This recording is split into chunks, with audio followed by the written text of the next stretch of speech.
فلا اقسم بما تبصرون، اب میں قسم کھاتا ہوں اس کی بھی جسے تم دیکھتے ہو، وما لا تبصرون، اور اس کی بھی جسے تم نہیں دیکھتے،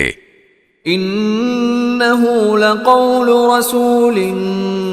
کریم، کہ یہ قرآن ایک معزز پیغام لانے والے کا کلام ہے، وما هو بقول شاعر قلیلا ما تؤمنون، اور یہ کسی شاعر کا کلام نہیں ہے مگر تم ایمان تھوڑا ہی لاتے ہو،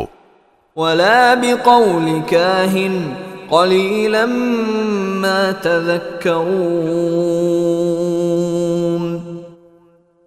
اور نہ یہ کسی کاہن کا کلام ہے مگر تم سبق تھوڑا ہی لیتے ہو،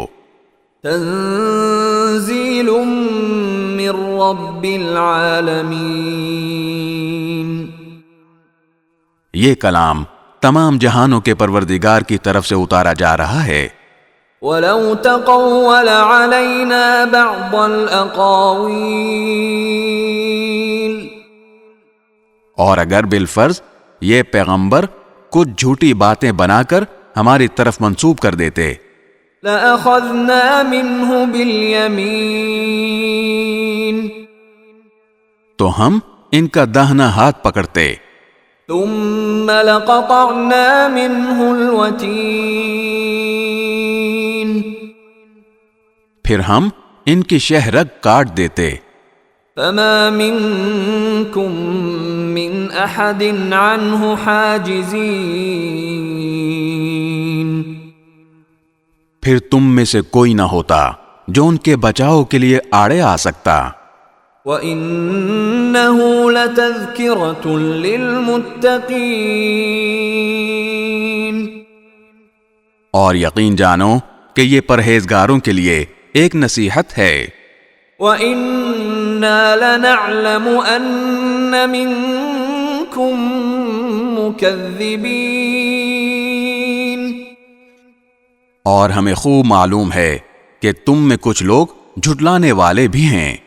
وَإِنَّهُ لَحَسْرَةٌ عَلَى الْكَافِرِينَ،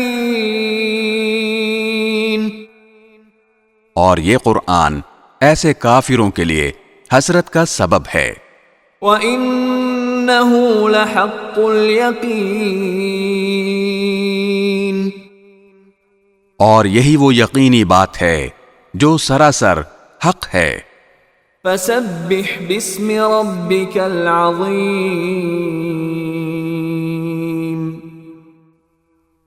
لہذا تم اپنے پروردگار کے عظمت والے نام کی تسبیح کرتے رہو۔